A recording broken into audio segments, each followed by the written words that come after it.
Electrocast. There's a change happening in the way we live, the way we work, the way we spend our money and make our decisions. We are evolving to be more conscious in our actions in a way that serves the world and makes it a better place. Welcome to the Ethical Evolution. The Ethical Evolution podcast is brought to you by Ethical Change Agency. I'm Bindi, I'm the founder, and my mission is to help ethical entrepreneurs and holistic healers to find their voice through spiritual coaching and podcasting. I'm honoured to bring you the stories of those who create change through healing, kindness, innovation, purpose, and spirit. Understanding that to create collective change, we need to be the change. It all begins with us. Dallas Goodlet was adopted at the age of 5, thinking he knew who his biological parents were, to only find at the age of 19 that wasn't the truth. From then, he struggled with shame, abandonment, anger, and identity, which drove him to a life of alcohol and drug abuse and attempted suicide. It wasn't until he experienced psilocybin that his life changed for the better. At the age of 30, his love for his daughter became his driving force for sobriety and to live. At 35, he has taken up walking and finds peace and purpose in each step, as he now coaches others to live a better life. I feel fortunate to have met Dallas, given all that he has been through. He is a shining light and inspiration for others and a truly beautiful person inside and out. This episode discusses suicide and suicidal ideation, which some people might find disturbing. If you or someone you know was impacted, help is available. Speak to someone today. Here in Australia, Lifeline is available 24 hours a day on 13 11 14. Welcome, Dallas, to the Ethical Evolution. Yes, thank you for having me, Mindy. Now, for those who don't know who you are and what you do, can you go ahead and tell us? Just like I said, my name is Dallas, and right now I'm just trying to help people out, doing some online coaching, just trying to help people kind of any way I can as far as what I've done in my life. Been on a journey of just being sober and just trying to get everything, lined up, and I call it linear. For so long, I felt like I was just tangled up, and I'm just trying to not have so many peaks and valleys, and just live a nice, sober, straight life is what I'm trying to do at this moment. Yeah. Now, if we take a step back into your past, Dallas, there's a whole bunch of things you uncovered in your life, and addiction was a really big part of your life, wasn't it? Can you tell us about how bad it got? It got bad where, I don't want to compare myself to anybody else, but for me, I don't know how it could have got any worse. From the time I opened my eyes, from the time I went to bed, it was either drinking, smoking marijuana, doing cocaine, took enormous amounts of psychedelics, which we can talk about those later.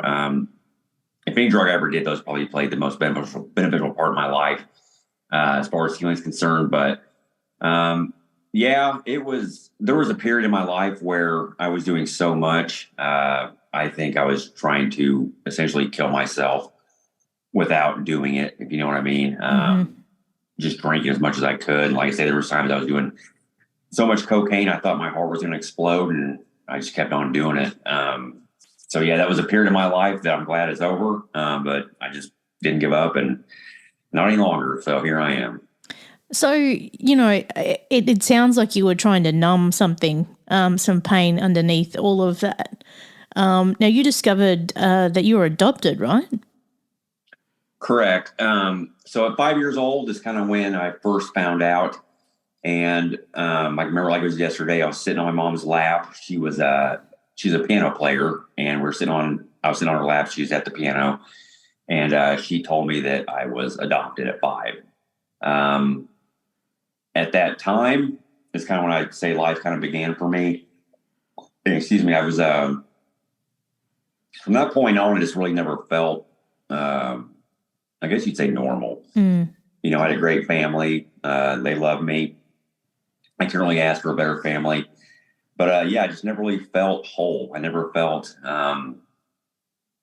you know, I hate saying I didn't have a real family, but that's kind of how I felt for the longest time. Now, I felt that way for about 20 years till I healed myself. But yeah, I'd say from about 5 to about 24, yeah, I never really felt I had a real family, even though I was loved. But yeah, I found that out at 5 years old, and a lot of shame, a lot of anger, a lot of embarrassment, a lot of feelings with that came with it. So, I mean, you would have struggled with your own identity through that entire time, like knowing who you are, where you belonged, and that sense of belonging can be the thing that really makes us come unstuck, can't it? Like, you know, and it can really spur on things like addiction because you don't know who you are, you don't know who your tribe is, who your people are, or where you should be. And so you're like, well, I'll just numb it out until I can find a way to the other side. Yeah, exactly. And that's why I was doing it for that long a period, because I was numbing a pain. I was numbing a void in my life that, like you said, I didn't know what tribe I belonged to. And the crazy part of the story is I thought I knew. When my parents explained this to me at that age, I thought I knew. So I can kind of go on a detailed part of the story here. But yeah, they told me when I was 5, and the people who I thought were my biological parents, I would see them often. So they only lived about 10 miles away from me. So I used to wrestle, was into sports, and I would see this family at sporting events. And I thought I knew who they were. So I would see them, even though I had a giant void, I at least had some of that hole filled, you know, at least I know. But come to find out later in my life, which we can get into later, it wasn't them. So that's when the hole really blew up and exploded.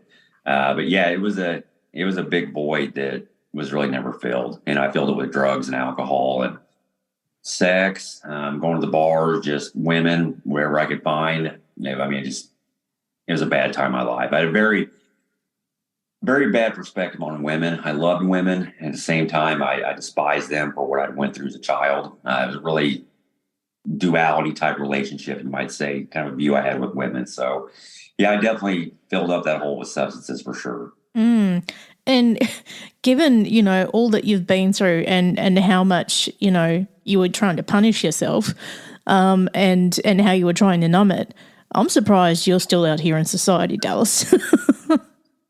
Well, and I am too. You know, I was violent. I'm surprised I'm not in jail for honestly killing somebody. Surprised I'm not dead.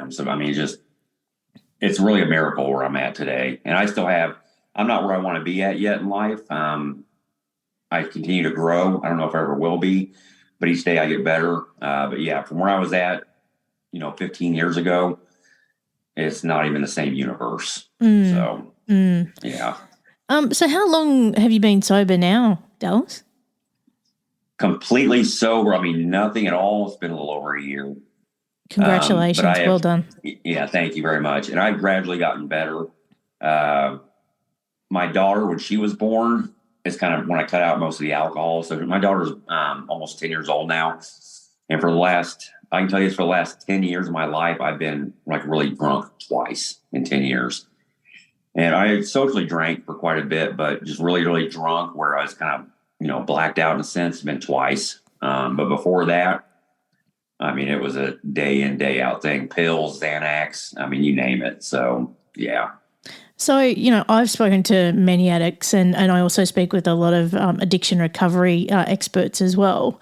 And so I know a lot in this space. But for you, do you feel like you'll always be an addict? Like I know for a lot of people, for them, it's something that's always a piece of their puzzle that they just have to deal with regardless of whether they're sober or not. Yeah, and that's a great question. And that's why I don't really, because I'm telling you, Benny, I tried quitting a million times. And I used to be that guy where I would announce it like, oh, hey, everybody, 2 weeks sober, I'm a month. And then I crashed off the wagon. So now I mean, it's a lifelong thing. So I don't even, like, if you hadn't asked, I wouldn't even have told you. I just say I'm not doing drugs or alcohol right now. That's what I'm doing. Cause it's more than just day by day. Really, it's moment by moment. It's second by second, because at any moment, if I took a drink, if I smoked a cigarette, cigarettes, I was addicted to those for 20 years. Smoked a joint, line of cocaine, anything. I was either zero or 100 miles an hour. Yeah. So yeah, it would all be gone. And I just know I can't touch it anymore. And it took a long time to realize that, and many times quitting. Because I don't know your really, life history, but you say you've worked with people and you know a lot about this, but people fool themselves and they think I can have a little bit. I can do it in moderation. Maybe some people can, but other people that can't, they need to realize that, and just, you can't have any. So, and I've even been that way with food. Like, I've had, peaks and valleys and plateaus of food where I've been real heavy, lost a lot of weight. Excuse me there. Lost a lot of weight. So even with food now, like, I try to stay away from desserts, because I'll eat a whole bag of candy, even. So yeah, I just stay away from it completely. And that's it. I think some people just have this propensity, regardless of whatever the drug is, they can't be near it. They really can't be near it. Yeah. It can't be an arm's reach. And if it is, it'll all be gone. Right. Yeah. Yeah. Well, I'll tell you, I have friends who, they can do that, have a joint every month, and it's good for them, but I can't compare myself to them. I'm me, and I know I can't. So, and it took a long time to realize that. So how did you work your way out of the addiction and the pain? Like, how did you begin to heal? So even when I was going through all of this, I'm a big believer in self-development, whether it be reading, meditating, journaling, whatever. I was still doing all these things, but there wasn't anything really that put me over the edge as far as, I guess getting off these substances and healing myself. But what it was, I've talked about it before with other people, was, excuse me, it was a major dose of psilocybin mushrooms, which that's what changed everything. And that story kind of goes, and I had already done them before, but I don't know if you know much about psychedelics or not. But yeah, you always want to set your intentions, and sometimes it doesn't matter what your intentions are. It can take you on a totally different ride. But this time, my intentions always were like, God, I want to heal. Like, I don't like being this way. I don't like feeling this way, thinking this way. So at age 24, I took, it's probably about 7 grams of psilocybin mushrooms. And I remember shouldn't be telling this story, but I was driving around, and I drove into like a cemetery of all things. And the tombstones were there, and I was walking up over the horizon there, and the sun was going to go down. And I don't know what it was, Benny, but when that sun peaked or, went over those tombstones and was going down, it was like the death of the old me. So all the labels that I had labeled myself with, like, I have no self-worth, I have no value, nobody loves me, just all these horrible negative things I would say to myself, I mean, just like that, they were gone. And I was just overwhelmed with peace and love, and there was just no judgment. It was like I was born again. And also things that, my parents and I, we had a really tumultuous relationship for a long time, and I'll get to that here in a minute. So for about 5 years, we really didn't even speak. And it healed that too. So there was no more blame. There was no more anger towards them. It was just like I started over. So that day, from then on, everything changed. I mean, my whole life has been different. I tell people probably the 2 most profound moments of my life was the day my daughter was born and the day I partook in those psychedelics. So, and again, I'm not advocating for everybody to do those. And I know they're doing trials on people now for help with depression and stuff, and I believe they do have their purpose and their value. But yeah, I mean, it changed everything from that day on. And So, I've heard a lot around psychedelics, in particular psilocybin, yeah. and the good it can do for those with chronic mental illness, if done in a very concentrated and intentional way. Mhm. And I've had experts on the show on that as well. So if you haven't checked them out, go have a listen. But Oh, for sure. there's so much healing in that space that I think medicine really needs to catch up with. I mean, the Yeah. transformation within you, it's like it Yeah. flips a switch in your brain and you're a whole new person. Yeah. And, it's something I tell people is it was like, they'll say, what was it like? And it's hard to explain. But I just tell people it was like if you went to like 20 years of therapy in 4 hours. I mean, that's what it was Yeah. like. It was just, everything was just fixed just like that. And just the overwhelming feeling of love. And that's all that matters in this life. It's not money. It's not sex. It's not food. It's not any of these things us humans crave and desire. It just comes down to love. And that's all I felt. It was just love, love, love. And, it's like, I understand now. Total loss of fear of death. I mean, just everything that kind of drives our human behaviors was just gone. Wow. So yeah, that's kind of what changed everything was that day. So, and well, don't get me wrong. That changed all the, how do I word this? So from like 24 to 30, I was kind of just drifting through life and still drinking, still smoking pot all the time. But it didn't come from this place of like no value, from the Yeah. self-loathing. I was more just like, I didn't really have a purpose at that time in life. And I was kind of drifting through, and to an outsider, I mean, I was probably still an alcoholic and all this, but at least it wasn't coming from a place of self-hatred and anger, so, my daughter's kind of when that all changed, but yeah. So, yeah, if you don't mind, I'll tell you real quick though, how that all, my parents' and I's relationship. So from like 5 years old, I was telling you about that, had the shame, the hatred, the anger, all that. 19 is kind of where the story it gets crazy. So I explained earlier that I thought I knew who my biological parents were from 5 to 19. And what happened was I was working at a Kmart one day, and the woman who I had thought was my biological mom had come in to talk to me. Now, at this time, I wanted nothing to do with her. How dare you give me up for adoption? I have a family, like, don't talk to me.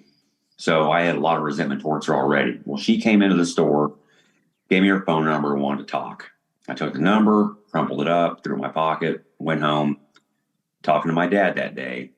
And I said, Dad, her name was Beth. And I said, Beth came into the store today and wanted to talk to me. I said, I wish she'd just leave me alone. And my dad looked at me and he said, he's like, Dallas, he goes, that's she's not your biological mom. And the only way I explain this to people is like, if you see these movies where somebody steps on a landmine, their whole body just blows into pieces. That was the way my mind went. Like, I was like, huh? What do you mean she's not? And he's like, well, no, that's not your biological mom. So any kind of shred of identity I had at that time, which wasn't much at all, or any type of wholeness, it was gone. It was just completely wiped out and gone. And I remember, I looked at him and it was just straight anger. Like, how could you lie to me? Totally misguided anger towards him, but it was a lot of, just how could you lie to me? And, I didn't realize that at the time. He was doing the best he could. The courts, when you are adopted, what they do is they have either open or closed cases. It may be different now, but back in the 80s, I was considered a closed case. So I come to find out that my mom was in a mental institution, and the state pretty much forced her to give me up for adoption. Right. So then I had foster parents who I thought were my biological parents. They had me. They couldn't take care of me, or quote unquote didn't want me, whatever the case. And then the parents I have now, that I've always known since about 2 years old, they took me in. So yeah, for about 5 years, I went on a rampage, and that was like from like 19 to 24. And like I say, I look back at it now, and it tears me up inside, because I didn't want anything to do with my parents, and they didn't lie to me intentionally. When I was able to talk about this later, I had asked them questions about it, and they said, when you adopt a child, you have to go through, the courts, and you have a therapist and all these people that talk to you and counselors. And, it's a sensitive subject and it's complex, obviously.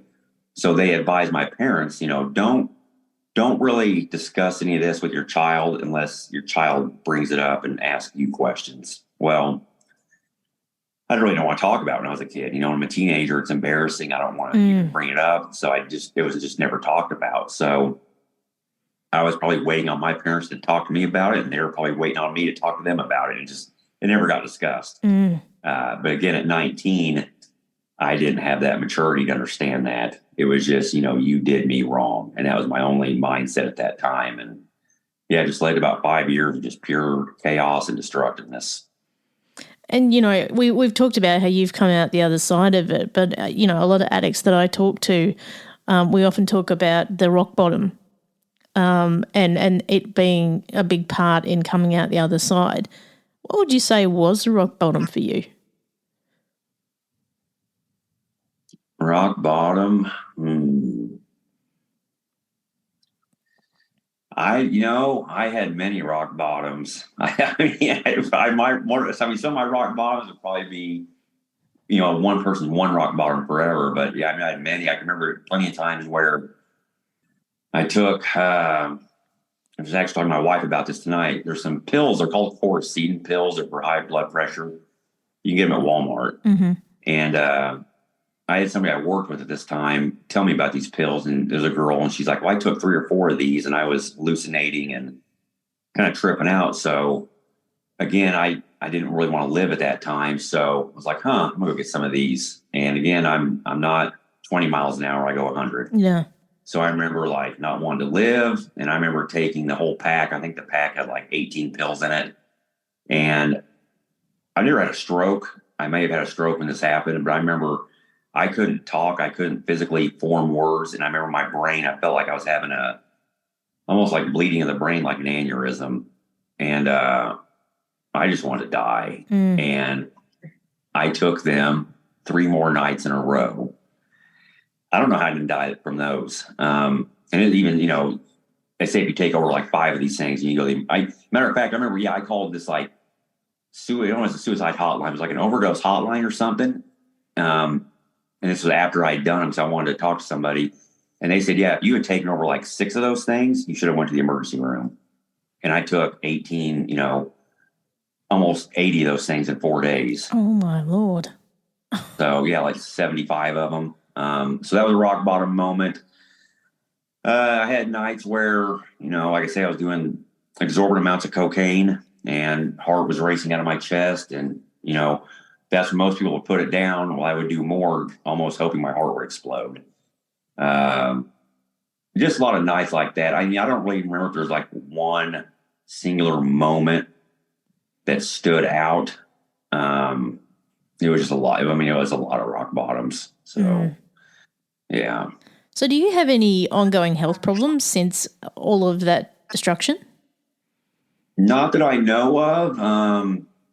I'm a big believer in the body can heal itself pretty well, pretty fast. So, yeah, I've been, I try to eat right. I exercise. Like I say, I've really cut back on everything. And like I say, it's been a full year, so I've really done anything at all. So no that I know of, and I got my blood sugars are perfect. I don't get tested a lot, but I know I have blood pressure is perfect. My blood sugar levels are perfect. My parents are diabetic, so like I'll go over there from time to go, test my blood sugars. But those are perfect levels. And I mean, when I went to the doctor, nothing I know of, So I'm probably the most lucky person I've ever met. You are so blessed. You are so blessed, really. Like after all you've been through. I actually got a tattoo on my arm that says blessed. Oh, look at that. I knew that. Dallas, wow. I mean, like if someone is listening to this now and they're struggling with addiction or even coming to terms with their own identity, whatever that is, what kind of advice would you have for them based on what you've been through? Just don't ever give up. Never ever give up or quit. For me, I also thank God my parents raised me in a church. So I'm not telling anybody to believe in Jesus or Muhammad or Buddha or whatever, but you have to have a higher power. I mean, you just can't get through this life without one. And I don't know how people do it, because when you are at rock bottom, who do you turn to? And I'd like to ask somebody that, like, if they were at rock bottom, who do they turn to? Because I know when I was at rock bottom, I just prayed and prayed and prayed and prayed. And it was just, God help me. Like, I do not want to live like this anymore. And just, like I say, don't give up, have faith, things will change. It may be a year, maybe 2 years, I don't know. But if you never give up and quit, you'll get there someday. You'll get to that other side that you're looking for. And I know we're talking about some kind of full on stuff here, including, how you really wanted to take your life. Again, for anyone who's listening and just doesn't want to be here anymore, I mean, you've now been presented with things in your life that make your life worth living, like your daughter, and actually finding things like love. What would you say to someone if they're in that space right now? It almost makes me tear up thinking about that. I'd say know somebody is out there that does love you. And I know when you're in that space, you think nobody does. And I would say, even if this may sound crazy, but even if like nobody does, love yourself. Love yourself. Because sometimes that's all you have. And I know there are people out there that is all they have. They don't have any family. They don't have any friends. They're lonely. Loneliness can kill people. Just know you have worth in this world. Know you have value. And most people, I would say, have somebody that does love them. But even if you don't, just love yourself, because you're worth it. And things can change. Absolutely. I promise they can change. And you are evidence of that. And so now, today, looking back on your past, you've taken that pain and you're turning it into purpose. How are you using that purpose to help others? Well, I'm just new. Started some like online coaching, and I'm trying to help people just in that way. But like my purpose now, and I hired a coach recently too. But my purpose and the way he kind of spoke this to me was like, I have to become the best version of me and then give that person away to the world. So essentially you're serving others, and I can't serve others if I'm not my best version. If I'm sitting around smoking pot all day or even drinking or doing anything else, I'm not living up to my best abilities. So I just want to become the person I would always admire, the person that I would want to be, the person I would listen to, and then give that person away to other people. So my goals in the future are, motivational speak, help kids out, adults, whoever. But again, I look at people who are in that space and you find out they still get drunk often, or they're still doing, whatever, gambling, addicted to porn, whatever it is, like any type of addiction. And I can't really take them serious. So I don't want to be that person. I want to be somebody who, again, I would have looked up to as a kid, and just be the best version of myself is what I'm going for now. I love that. And that includes a lot of areas. What's that? I love that, becoming your best self and then sharing that with the world. And again, that's another theme that a lot of addicts that I've spoken to, when I ask what their purpose is now, it is to be of service. By turning that pain around and actually helping others get out of the dark as well. Like that is one of the most valuable things you can do. I don't want to see anybody go through that. No. And they don't have to. If I would have had somebody like me talking to me when I was younger, I would have probably collapsed that time instead of 15 years of hell and pain. Maybe I only got it for 3 years, but I didn't have anybody to look up to like that. It was some of these false idols, these role models, whether it be musicians or movie stars or whoever, not good. So I just want to be that guy that says, hey, you don't have to do this. Like, take it from me. I've been through it. You don't have to live this way, and I'll show you how. Because it sucks. And like I say, I've been I've been overweight. I've had issues with my weight. I've had issues with nicotine. I've had issues with pornography, cocaine, alcohol, marijuana. I mean, pills, Xanax. I was hooked on Xanax and Adderall for a couple of years too. I mean, I run the gamut, with things. So yeah, I love the way I live now. You don't do things by halves, do you? What's that? You don't do things by halves, do you? No, no, all or nothing. So, I mean, if someone was to ask you now, Dallas, who is the person that you look up to as, an idol or someone who inspires you?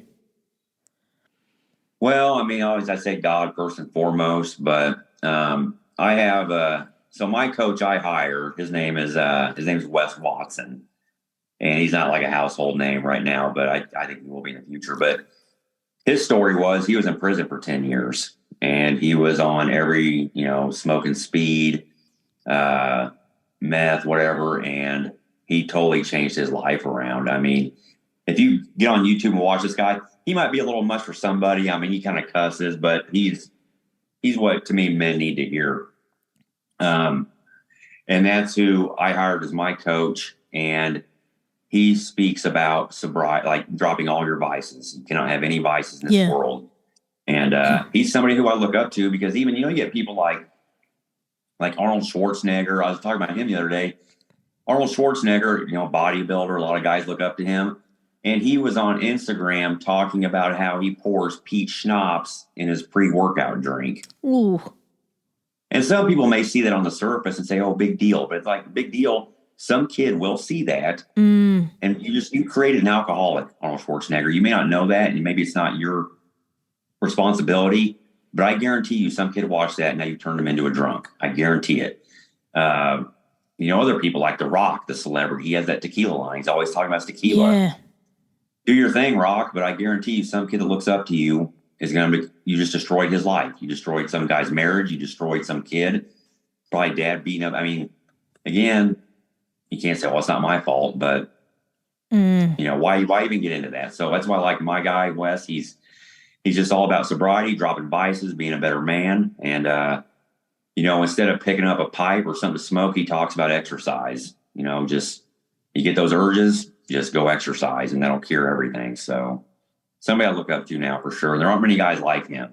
I mean, especially in this world, it's filled with people, promoting their vices and their, ways. He's one of the few that aren't. So he's changed a lot of lives. You ought to check him out. Yeah. His name's Wes Watson. Well, he's got a name that sounds like it should be a household name. So he probably will be too. Yeah. I reckon he's not far away. And I love the approach that you've taken there. And yeah, I completely agree with you that there's a lot of celebrities and media that have a lot to answer for. I mean, I've spoken about a lot of different addictions on this show, and the media has a lot to answer for. You look at movies, TV, celebrity endorsements, all that kind of stuff. We really need to think twice, particularly if kids are going to be in the room, like alcohol is just so widely accepted. I mean, look at how far we've come with smoking and how that attitude has changed. Why can't we do the same with alcohol? Yeah, and I had somebody on Instagram the other day talking the other day about that, about how alcohol, they think that it's going to go the way of cigarettes. And, I'm an eternal optimist. I am. But I look at alcohol and I'm just like, it's got a long way to go. Drink yeah. It's great. I mean, you just go to a restaurant and you see everybody there's got a drink in their hands. You go to any sporting event, they've all got a drink in their hands. So yeah, I hope it does go the way of cigarettes someday. I just think there's too much money in it, and I don't know. I hope it does, but just next time you go out, just watch. I know. I know. Yeah. And I know I've previously had issues with alcohol as well. And, I've taken periods where I've just stopped completely, and you notice how much it is around you. Everywhere you go, every event you go to, everywhere. You can't escape it. So, yeah. Well, I'll tell you real quick, Ben, here's something I've kind of thought about alcohol since I've gotten away from it. Nobody needs it. And I'll tell you why. Is because obviously if somebody's drinking a lot and it's destroying their life, they don't need it. And then when I got to the period where I would just socially drink, I'm like, I'm all, I'm going out for the night and I'm just having like 2 or 3. I don't even need those anymore. Mm. So I don't see any place for alcohol. Like I say, if you're drunk, you don't need it. And if you can get by and just have a couple, just don't have a couple and you'll be just fine, So yeah, I just don't see any place for it. I think it's bad. Yeah. It's One of just the worst ones. even socially, it's just empty calories anyway. So, Right. why are we doing that? There's so many other Right. things we could be doing with our lives. These lives are so precious, and look at the way we waste them. Yeah. Now, Dallas, if people want to get in touch with you and find out more, where can they go? So I have an Instagram handle. I wasn't on social media forever, but then my coach Wes, he's like, you got to start social media. You got to go on Instagram if you want to help coach people. I said, okay. So anyway, I can actually talk about this later if you have a minute. But walking kind of saved my life as well. But my Instagram handle is at _walk_king. Kind of self-indulgent. I call myself. I see what you did there. I see what you did. I love to walk. Yeah, I walk a lot, and that's something else that's kind of. If I could, do you have a minute where I can touch on that? Okay, because I would tell people, Benny, the other thing, when I was going through that period from about 30 to about 38 for my after my daughter was born when I was age 30, like I say, I was still smoking pot every single day. Hard drugs really weren't there, quit drinking, but I was still smoking weed and cigarettes, and I did not want to live that life either. So I had another moment. I was probably about 34 at this time, about 6 years ago. I was sitting in my car and I was praying, and I said, God, I need help. Please help me. I do not want to live this life anymore. Just please help me. And the overwhelming voice, and you call it my conscience or the universe or whoever, just said, go walk, start walking, and we'll figure this out together. I said, okay. I've always been one to listen, whatever that intuition, where I just do whatever they say. Sometimes it's led me astray. Other times it's, saved my life. So I did that. And ever since then, I get minimum about 5 miles in a day. But something else I would tell people is, if you cigarettes were the first thing to go when I started walking these long, I call it trek, about 10 miles plus. But I went out and started walking, and I would leave my house with no money, no nothing, no cigarettes, and I would leave them at home. And I would go out like on a Saturday, and I would walk for 4 or 5 hours straight. So about every 3 hours, you can walk about 10 miles. So I was walking about 15 miles a day. And Steve Jobs, Shakespeare, Isaac, all these people who are some of our geniuses, they swear by walking. You can look, they all talk about long walks, because what it does is, it's kind of like that tangled up hose I talk about, where you go out to your garage and there's a hose and you look at it and there's just 55 knots in it and you don't know where to begin. That's how my life was. I'm like, I have so many things, where do I even start? And for a lot of people, it can be that way. So with the walks, it's kind of like you're just taking knot out by knot out. And then by the end, it's just straight. So I would do that. And that's what helped me quit cigarettes. That's what helped me, pretty much quit drinking too completely. And you lose weight too. It's great for your fitness, obviously, but as far as your mental health is concerned, I have a couple friends who, they pretty much stopped drinking from, they just started walking every day, because you abstain from whatever that vice is. So not only do you get the physical benefits and the mental benefits, for 8 hours, I couldn't have a cigarette. So the only discipline I would really have to have is, don't pick a dirty cigarette butt off the ground, which I'm not going to do that, or, bum one off somebody. So yeah, I tell people all the time, if you're having any issues mentally or trying to give up an addiction, you start out by a walk, and it can change things very fast. And I was talking to a fitness coach from Gainesville a couple of weeks ago, and we were talking about the motivation for exercise, and a lot of people are like, oh, I got to do it to lose weight, and actually, for a lot of people, it's not the thing that helps them lose weight, but really, exercise, one of the best motivations for it is actually for your mental health. because it is so great for our mental health and making sure that we can, like, it changes our endorphins and our hormones and, we're getting our dopamine going. So our whole brain chemistry is going to change. So our mental health is going to shift. Then you get the added benefit of fitness. So I think it's just looking at your motivations and why you do things as well.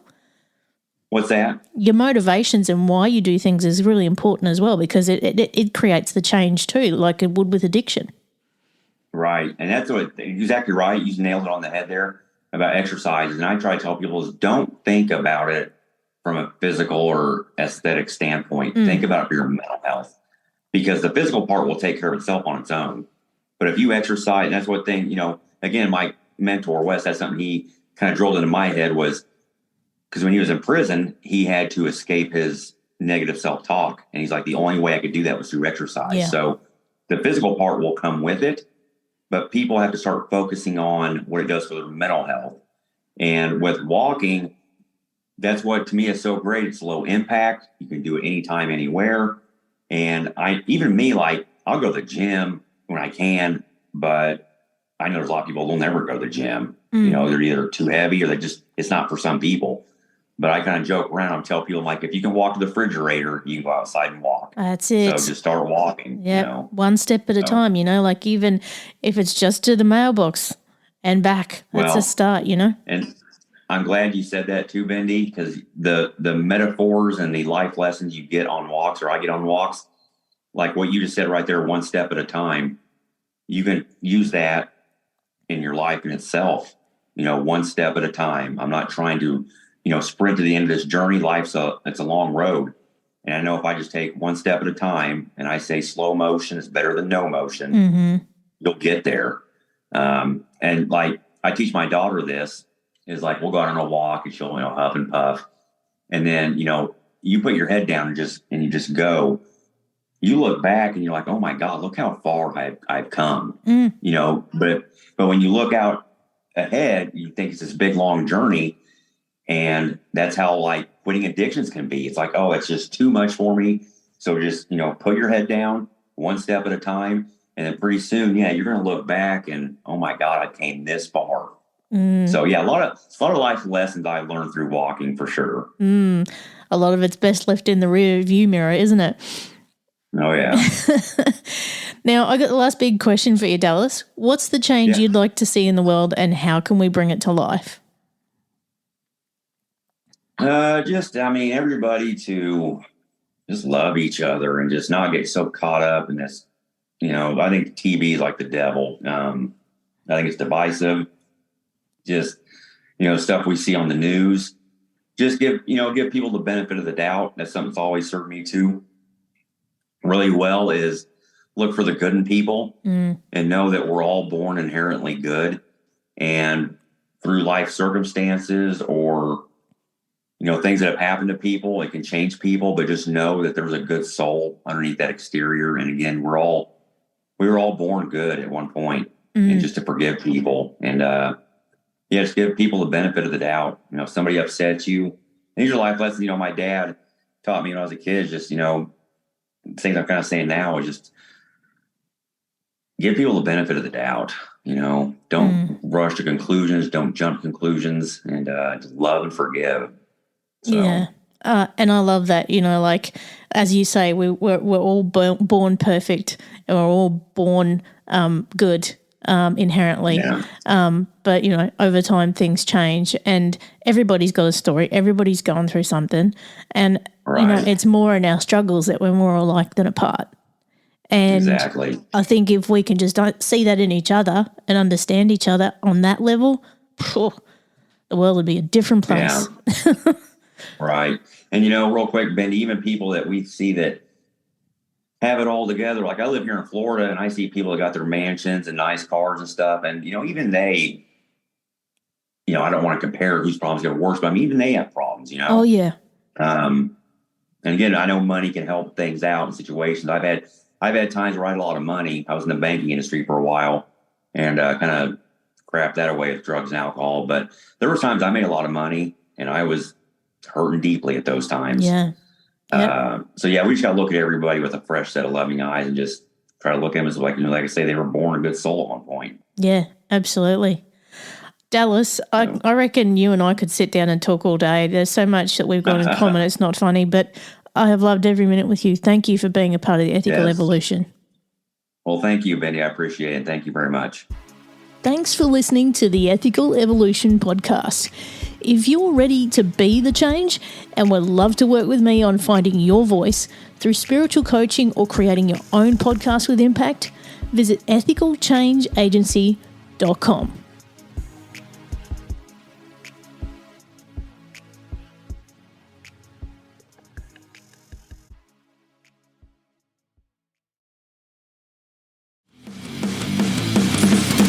Introducing the Deep Leadership Podcast. Leadership is a people business. That's the philosophy of your podcast host, John Rennie. As a former submarine officer who spent 22 years leading businesses in corporate America before starting his own manufacturing business, he knows that leadership matters. Deep Leadership is real-world, actionable leadership advice from John and his expert guests. Become a leader worth following. Subscribe today. Electricast. Hey, it's Tim from 50 Years of Music with 50-Year-Old White Guys, the comedy podcast you had no idea you needed. Join Ben, Jeff, and me as we continue our musical road trip back through the years and around the globe. See, just when you thought all white guys were like Joe Rogan, you come across three educators trying to remember when we were cool. 50 Years of Music with 50-Year-Old White Guys. Electricast.